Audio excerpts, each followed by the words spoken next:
Eu estou diminuindo o volume aqui do aparelhinho.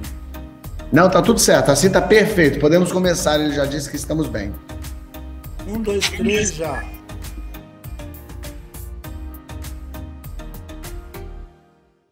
O livro aberto de hoje vai falar sobre o fim do mundo. Como é que a gente vai adiar esse fim do mundo, hein, meu Brasil? E é por isso que Ailton Krenak está entre nós, porque ele vai dar essa dica de ouro. Ailton, como é que eu adio esse fim do mundo? Eu realmente tenho sido interrogado sobre esse engano. O título desse livro nasceu de quase uma brincadeira. Eu dei o título de Ideias para Adiar o Fim do Mundo para uma conferência que eu ia fazer na Universidade de Brasília, num programa que tem lá, que se chama Desenvolvimento Sustentável. E quando me convidaram, eu disse, o título da minha palestra vai ser Ideias para Adiar o Fim do Mundo, porque eu estava brincando com esse negócio de sustentável, ideia sustentável.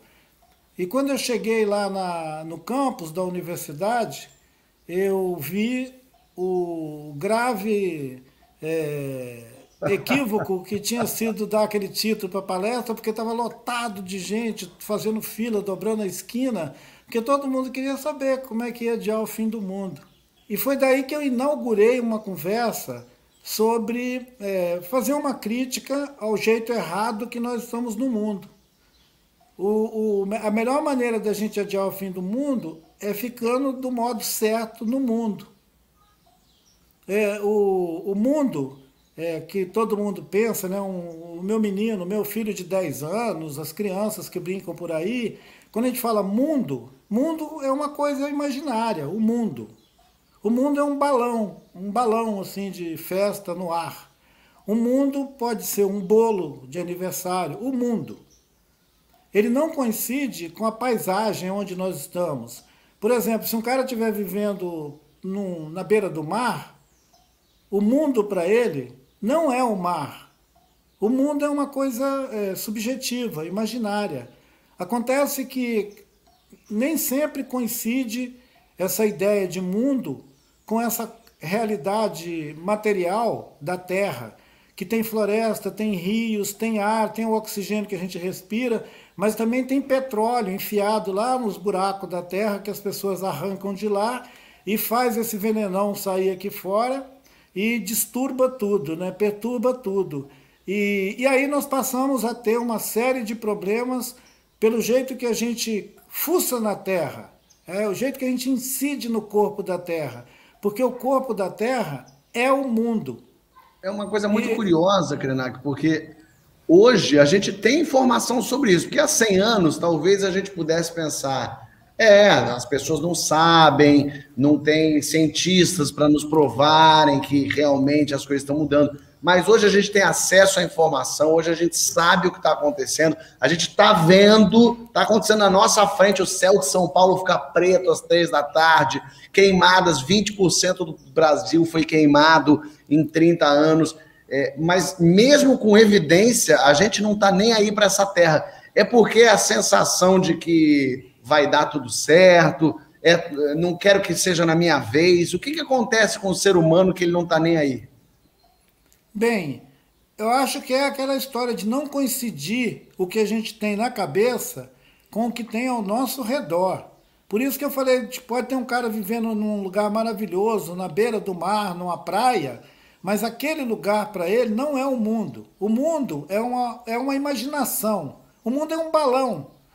Então não coincide. E como não coincide o que tem dentro da cabeça com o que está em volta da gente, tem essa separação mesmo. Uma separação absurda. Alguém vai dizer que é negacionismo, que você tem a evidência de tudo, mas você fala que não. Você tem um monte de gente morrendo, mas você fala que não tem ninguém morrendo aqui não. Quer dizer, o ar está podre e as pessoas falam, não, mas está legal. Então, assim, é uma negação de tudo. Há uns 15 dias atrás, eu também gosto de escutar a opinião dos outros, eu vi o Noam Chomsky dando uma entrevista. Uma entrevista muito genial, igual a que aquele velhinho costuma fazer. E ele disse o seguinte, que nós estamos vivendo paralelo à pandemia, nós estamos vivendo um outro evento que se chama infodemia, que é uma doença da informação. Isso que você falou, que todo mundo está vendo, é evidente e tudo, não é evidente. As pessoas estão chapadas de informação, chapadas. Então, assim, tem tanta informação que as pessoas já acham que tudo é mentira. É por isso que a fake news vigora entre os humanos em geral, não é só aqui. Em qualquer lugar do mundo tem fake news. Fake news, na verdade, é isso que o Chomsky chama de infodemia. E você fala muito também no livro, assim, a visão que os brancos têm do mundo, né? Como se tudo fosse um trampolim para ele se dar bem, para ele usar e depois poder jogar fora, e que daí quando o branco hoje começa a se preocupar com isso, é o que os povos indígenas já estavam falando há muito tempo. Aquilo que os povos indígenas já estão gritando há décadas, agora é que os brancos estão começando a querer olhar para isso. Está faltando a gente ouvir quem está de verdade vivendo essas situações, Krenak? Então, muito antes de você nascer, lá em 1865, por aí, um chefe indígena lá nos Estados Unidos, naquela costa do Pacífico, um povo que na história dos Estados Unidos tem o nome de Squamish, esse camarada, o nome dele ficou sendo o nome de uma cidade, que é Seattle.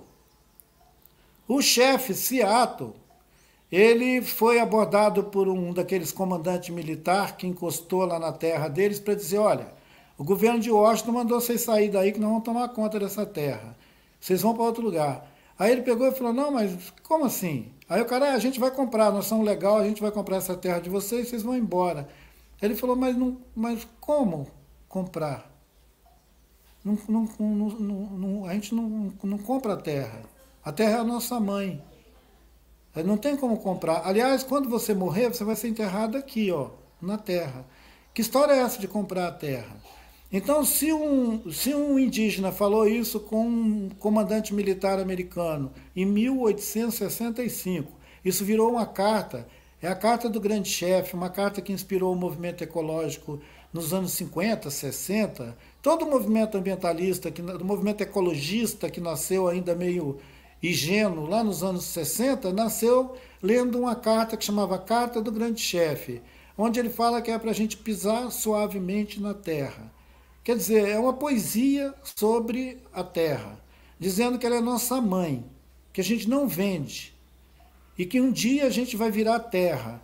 Então, assim, quer dizer, não tem décadas, tem séculos que algumas pessoas nativas falam isso. Dizem que quando os portugueses estavam aqui, aliás, os franceses estavam lá no Maranhão, porque os franceses, holandês, português, todo mundo invadiu aqui, o pessoal fica botando isso tudo na conta do português, mas eles tinham que rachar a conta com holandês, com francês, com esses caras todos. Um francês que estava lotando um navio de pau-brasil para levar lá para a Europa, um velho tupinambá falou com ele, ei, por que você está fazendo isso, levando esse tanto de coisa para lá? Para sua terra. Ele falou, eu estou pensando nos meus filhos, quer dizer, estou levando comida para os meus filhos. Aí o chefe Tupinambá, isso lá em 1570, por aí, falou com ele, mas você não acredita que a terra vai dar o que o seu filho precisa comer lá onde ele está, assim como dá para a gente aqui onde nós estamos? Quer dizer, foi sempre uma confiança há séculos de que a terra, ela supre as nossas demandas a cada tempo. Então é uma confiança tão maravilhosa, é uma confiança zen. Tipo assim, a terra vai dar tudo que a gente precisa. É alguém que confia de que não tem que se preocupar com o que ele vai comer amanhã. Desde que a gente começou a se preocupar com o que a gente vai comer amanhã, começou a ter fome no mundo. Quer dizer, a gente inventou a fome. Mas em algum lugar você não acha que esse papo pode ser visto quase como uma coisa, a terra pode dar para gente, calma, não precisa disso, e as pessoas falam, mas a gente precisa se desenvolver, a civilização precisa, a gente está indo para Marte, Krenak, a gente está saindo para o espaço, como é que a gente vai conseguir desenvolver tecnologia se a gente não não fizer essas revoluções industriais todas aí, a gente tem que usar, tem que ter petróleo, tem que perfurar. Em que momento, assim, as pessoas, o branco, por exemplo, de um modo geral, as pessoas olham para os povos indígenas como se fossem, coitadinhos dele, olha o Krenak falando que a terra é a mãe, que bonitinho isso, que fofo isso, mas não é a realidade, não é verdade, né, Krenak? A verdade é a indústria. Não, é verdade, sim. É verdade, sim. Porque uma pergunta chama a outra. Por que é que nós temos que fazer foguete para ir para Marte? Porque nós estamos prevendo que não vai dar só a Terra. Né? Os relatórios do clima já revelaram que desde a década de 80 nós estamos consumindo mais de um planeta por ano. Esse ano, no mês de agosto, aliás, no mês de julho, como teve a pandemia, retardou um pouco o relógio do final do mundo e a gente está nessa batida, assim, tem hora que adianta, tem hora que atrasa. Mas nós já entramos no vermelho esse ano. Os terráqueos já entraram no vermelho, eles estão comendo a Terra do ano que vem. É aquela história de não ter dois planetas. Eu sei que o senso comum também, quando você vira e fala para uma pessoa, peraí, mas não tem duas terras. Ele vira e fala, e daí? A gente vai comer essa primeiro.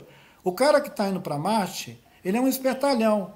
Ele já viu que não vai dar para todo mundo aqui, é por isso que ele está caçando outro lugar. Uma pergunta chama a outra, é isso que eu estou te dizendo. Não há ingenuidade nenhuma em dizer que a Terra sempre pôde prover tudo o que a gente precisa. Mas desde que a gente fosse capaz de pisar suavemente sobre a Terra, porque a Terra também não é boba. É mais ou menos como você achar que você vai dar um tapa na cara da sua mãe e ela vai continuar te dando beijinhos. Você dá um tapa na cara da sua mãe, ela te dá um tapão na bunda. Nós estamos levando um tapa na bunda agora do planeta.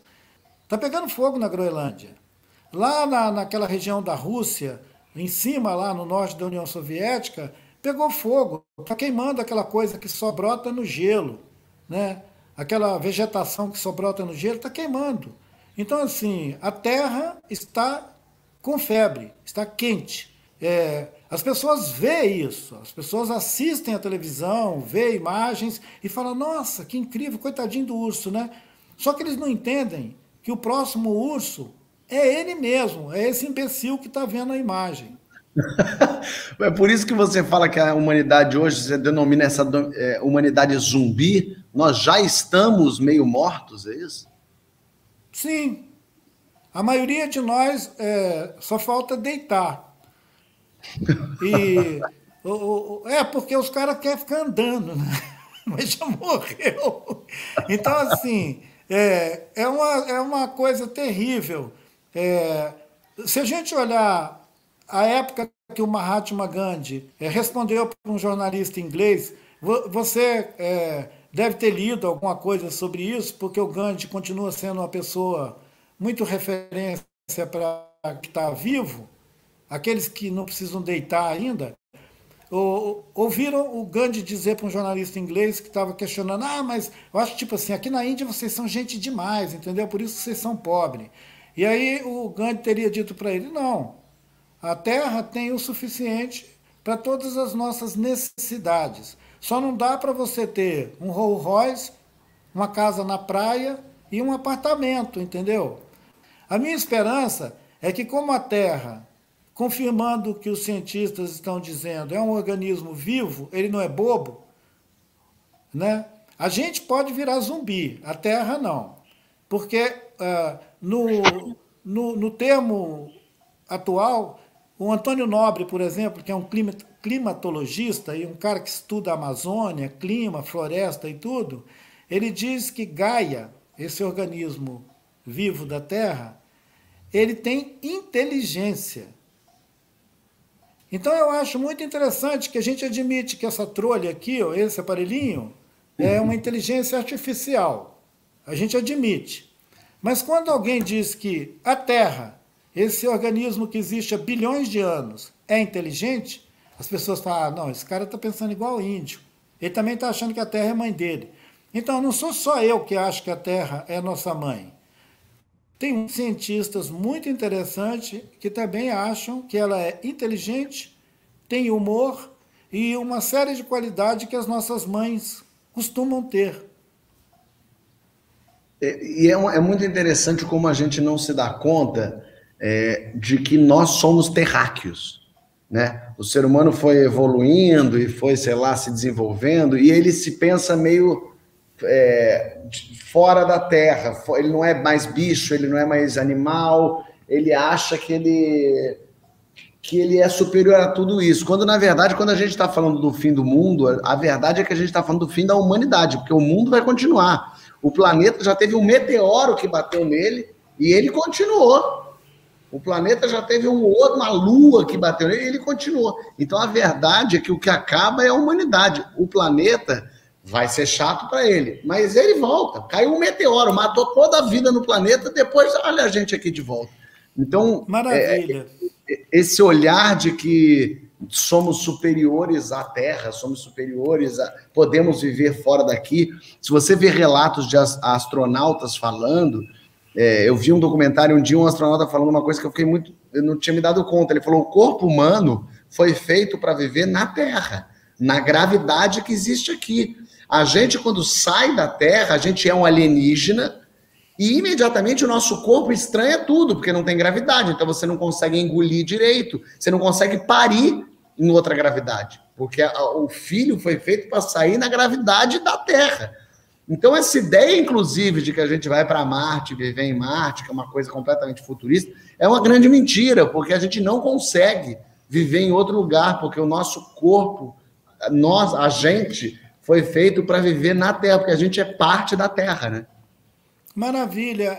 Essa compreensão de que a gente foi configurado para viver aqui nesse ecossistema terrestre é como uma plantinha. As plantas endêmicas que elas surgem num determinado espaço, ambiente, e elas só vivem ali. Se você tirar elas dali e botar em outro lugar, aqui na Terra mesmo, elas não dão, elas morrem.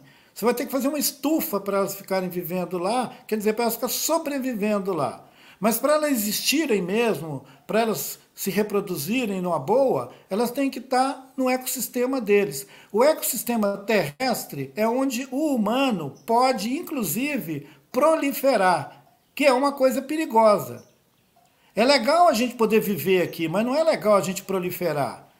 E durante a pandemia eu comecei a falar umas coisas que devem estar irritando os conservadores. Porque eu digo que tem gente demais no planeta. Aí as pessoas olham para mim e falam: que isso, que coisa feia você falar isso. Cabe todo mundo. Tá, cabe todo mundo, mas esse todo mundo não para, né? E a Terra tem limite. Quando a gente fala que a Terra tem limite, ela tem limite em relação exclusivamente aos humanos. Porque as outras espécies estão em extinção. Eu achei muito legal você lembrar que não é a Terra que acaba. Somos nós que vamos ser deletados daqui. E não precisa nenhuma grande movimentação, nenhum apocalipse para a gente sumir. Se nós ficarmos sem respirar, tipo, minutos, 5 minutos, corta o ar da humanidade, 5 minutos, pronto, todo mundo morre, todo mundo, não sobra ninguém. Então, assim, mas a borboleta, o passarinho, todo mundo vai continuar vivendo, curtindo legal. Talvez o fedor atrapalhe eles um pouquinho, mas assim que a gente virar estrume de novo, eles vão curtir a vida e nem vão lembrar da gente. Quer dizer, tomarem que não lembrem, né? Porque senão eles vão lembrar da gente, tipo assim, pô, que espécie desgraçada foi aquela que passou por aqui. Então, assim como o autor de Sapiens, eu também concordo que a espécie, o Sapiens, virou uma peste no planeta. E nenhum governo, nenhuma instituição tem coragem de fazer uma conversa séria, nem a Organização Mundial da Saúde tem a coragem de fazer uma conversa séria dizendo assim: peraí, pessoal, vem cá a ONU, vem cá a Unesco, vamos conversar com as pessoas de que a gente não pode ser 10 bilhões, 20 bilhões, 30 bilhões. Porque quando a gente for 20 bilhões, a gente já implodiu a ecologia para os humanos. Outros seres podem até continuar existindo, mas os humanos não. Não dá pé 20 bilhões de humanos aqui no planeta. Outro dia, um cientista, nosso amigo, disse o seguinte, que tem gente que acha que nós vamos poder alimentar 20 bilhões de pessoas com pílulas. A tecnologia, a nanotecnologia e tudo vai evoluir tanto que a gente vai fazer uma pílula, você vai comer, vai chupar uma pílulazinha e pronto. Você não precisa comer nada, você não precisa fazer mais nada, porque aquela super pílula, ela vai te alimentar. Quer dizer, é uma besteira isso, não tem jeito. Nós não vamos nos acostumar a viver com uma pílula, entendeu? E a gente tem hábitos, a gente tem costume. Uma característica dos humanos é serem sociáveis, é circular no meio uns dos outros, é ficar ligando um para os outros, atrapalhando o outro, dar uma entrevista. É uma característica dos humanos, por exemplo. E quando você deu essa palestra, enfim, que gerou esse livro aqui, que é um livrinho piquititito, mas imenso de possibilidades e de questões que ele levanta, de que forma as pessoas se impactavam com o que você estava falando e de que forma você acha que entra por um ouvido e sai pelo outro? Não entra no ouvido e sai pelo outro. Ele está fazendo um outro movimento. Ele está saindo da língua que ele foi narrado, foi traduzido para o inglês, para o francês, para o alemão, para o holandês. Aliás, outro dia eu divulguei a capa do livro em holandês dizendo que era alemão. Aí o pessoal riu. Como é que pode ter um best-seller que não sabe alemão? Mas o meu livro já está sendo traduzido no Japão e essa semana eu fiquei sabendo que tem um pessoal na China que está querendo ler ele. Não estou brincando. O livro já foi traduzido para 11 línguas estrangeiras. Mas os alunos dessa palestra, enfim, quando você fala tudo isso, você vê, eu imagino que todo mundo deve estar, como eu fico aqui, concordando, olhando, preocupado, mas você sente que, o que falta, na verdade, mais do que você sente, o que falta para a pessoa que já entendeu, já assimilou, o que falta para ela dar o próximo passo e tentar adiar o fim do mundo? O que está me dando alguma luzinha longe, longe, longe no fim do túnel é que tem pessoas que não são adultos, a maior parte são jovens e meninada mesmo, que estão indo às vias de fato. Eles estão abandonando o modelo de transmissão hereditária, de patrimônio, de herança e de modo de ocupar o mundo e dando no pé. Alguns deles estão dizendo, né, não, olha, eu não vou mais para aquele papo lá, daquele curso de engenharia que vocês queriam me dar um prêmio, eu estou indo agora para um outro lugar, eu vou plantar agrofloresta. Eu não estou brincando, não. Já é significativo o número de jovens que, a pretexto inclusive da pandemia, largaram a cidade e estão vivendo no campo. Outro dia eu vi uma matéria meio ufanista, dizendo que a vida rural agora está ficando bacana, que tem muita gente bacana vivendo na área rural, que não é só aqueles caipira que quer fazer parada de caminhão, né? Porque tem parada musical e tem parada de caminhão.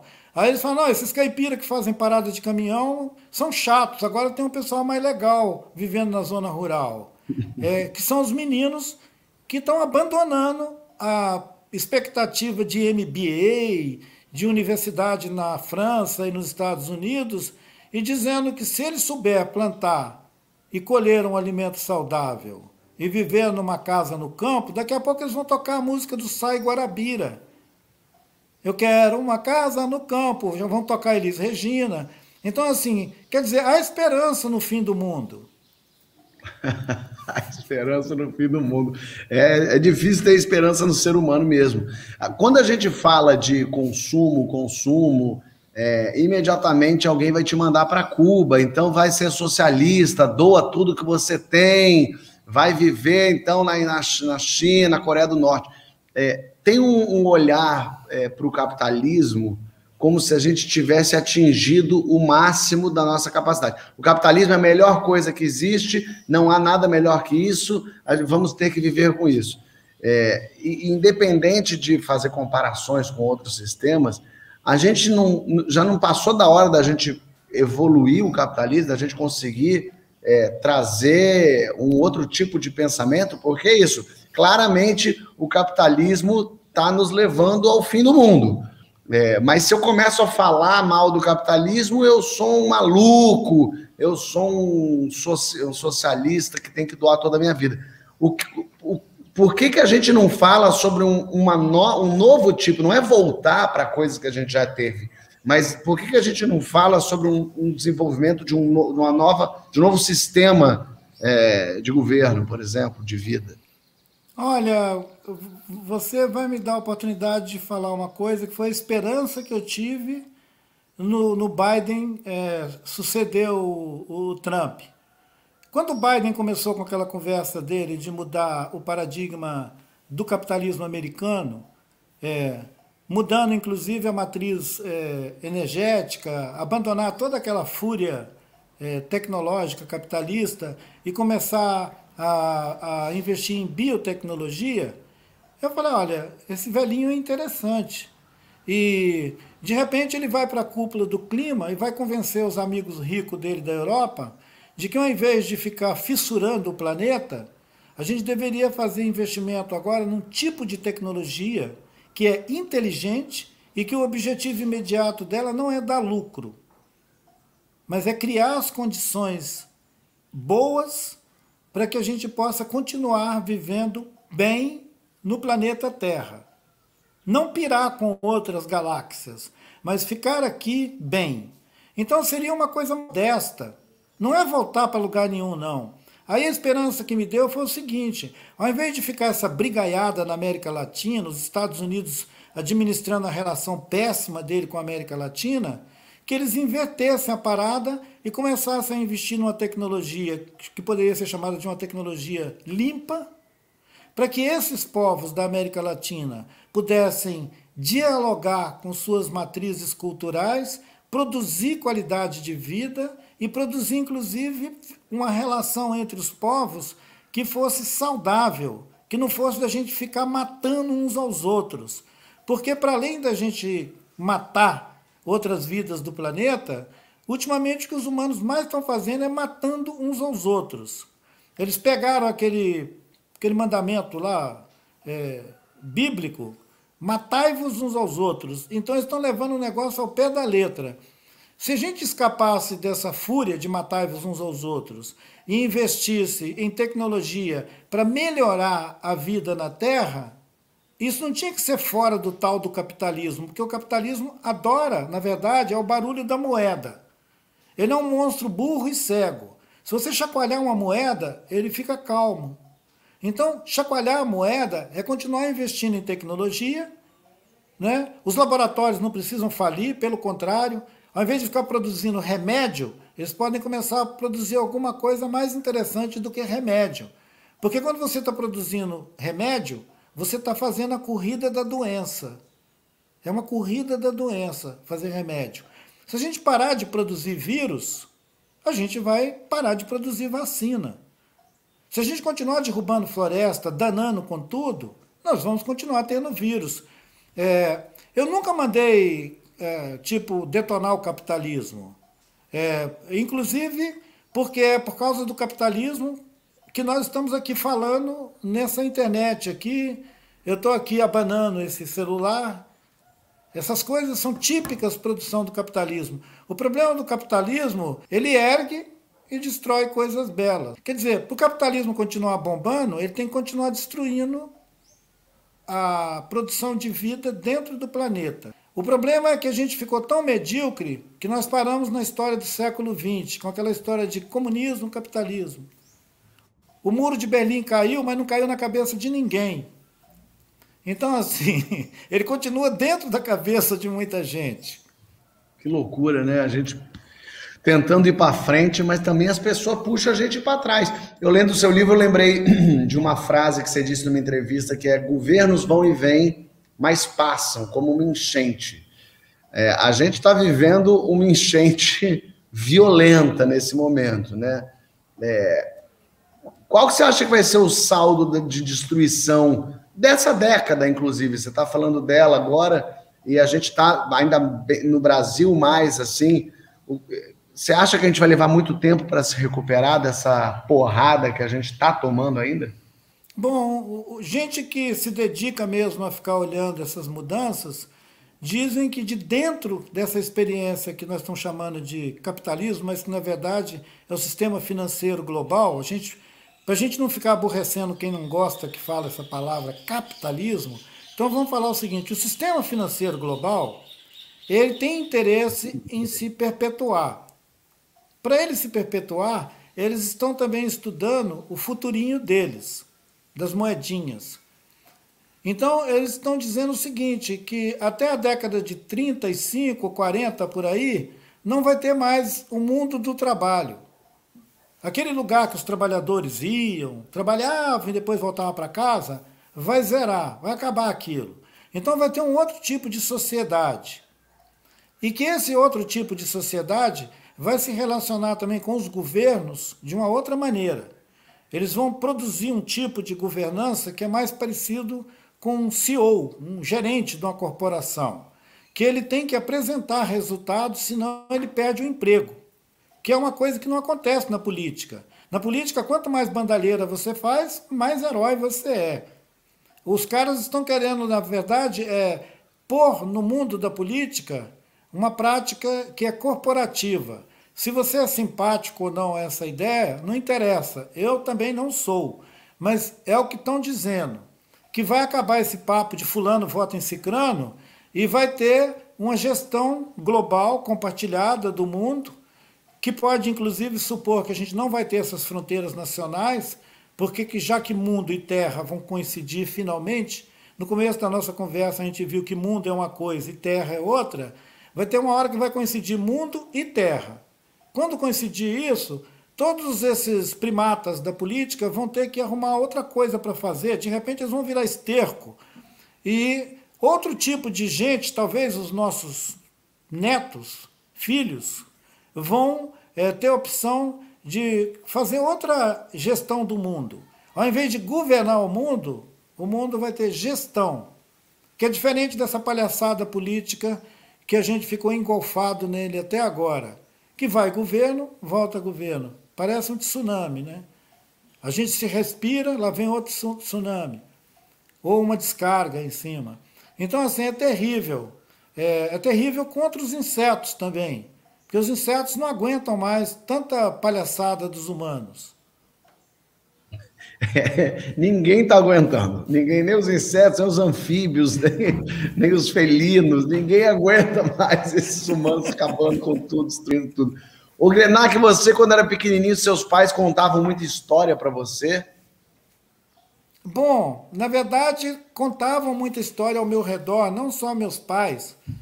Eu tive a sorte de viver num tempo, na década de 50, até o começo da década de 60, uma infância, sabe, rural, com um monte de gente. Um monte de gente que não tinha televisão, não tinha rádio, acendia fogo quando anoitecia, e a coisa mais interessante para fazer no terreiro depois que acende fogo é conversar, contar história. Então, na verdade, conversar é uma extensão de contar história. Quem sabe conversar, conta história. Total. Só que nós estamos virando uma espécie monolíngue. Nós estamos virando uma espécie, como é que chama mesmo, quando você só fala tati-pitati? Nós estamos virando uma espécie que não fala. Nós estamos virando uma espécie esquisita. Você lembra o primeiro livro que você leu, ou que pelo menos o que te marcou, assim? Esse papo de ler só aconteceu muito tempo depois de ouvir muita história. O meu imaginário foi construído por histórias, muitas histórias. Histórias, inclusive, algumas fabulosas, assim, fábula mesmo. Eu comecei a perceber lá pelos 11, 12 anos a diferença entre uma fábula e uma história, né? E para entrar mesmo em leitura, isso aí foi quando o Ailton já estava com 18, 19 anos, entendeu? Só que daí também eu comecei a ler e não parei mais. Nos 20 e poucos anos, eu era tão afissurado para ler, que eu comecei a ler os autores latino-americanos, depois de já ter lido Guimarães Rosa, depois de já ter lido Graciliano Ramos, depois de já ter lido esses brasileiros, o Machado de Assis, que era obrigatório, todo mundo, eu fui ler os latino-americanos, eu fui ler escritores Paraguai, inclusive, que as pessoas podem achar que não tem grandes autores no Paraguai, né? Tem um romance muito importante de um autor que é paraguaio e que o nome dele é O Supremo, ou Eu, o Supremo. Quer dizer, Eu, o Supremo, era um tremendo ditador e nessa história ele seria aquele presidente que a Tríplice Aliança se juntou para ir lá destruir o Paraguai. Né? E você que leu tanto e teve contato com a leitura, então, já adulto, por que ler é tão importante, Krenak? Ler é como se você estivesse abrindo uma janela para esse mundo que coincide a ideia do mundo com a Terra, porque ele vai te mostrar diferentes culturas, diferentes ecossistemas, gente que vive no deserto. Eu, quando li um romance sobre os esquimó, esse livro é muito bonito, foi a primeira vez que eu entendi como é que era uma rotina de vida dos esquimó, desses Inuit, esse povo que vive lá na Groenlândia, né? Como é que eles vivem, como é que era a rotina deles, o cotidiano, quer dizer, a maior parte do tempo deles, eles ficam congelados dentro de um iglu, né? Mordendo pele de bicho lá, roendo pele de bicho. Deixa eu te falar, eu queria que você lesse um trechinho do seu livro, pode ser? Pode ser uma parte que você mais gosta, pode ser desse novo, então, esse aí, qual que é esse? Eu tô aqui com ideias para adiar o fim do mundo, mostra aí qual que você tá na sua mão, esse vermelhinho aí. Não, sobe um pouquinho mais para a gente ver. A vida não é útil. Então, lê para dar um gostinho de qual é o próximo, lê um trecho para a gente.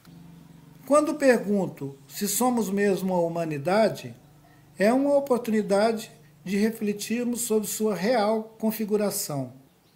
Se ela convoca nossas redes e conexões desde a antiguidade, se a contribuição que aquele pessoal nas cavernas deu ao inconsciente coletivo, esse oceano que nunca se esgota, se liga com os nossos terminais aqui, nessa era distante.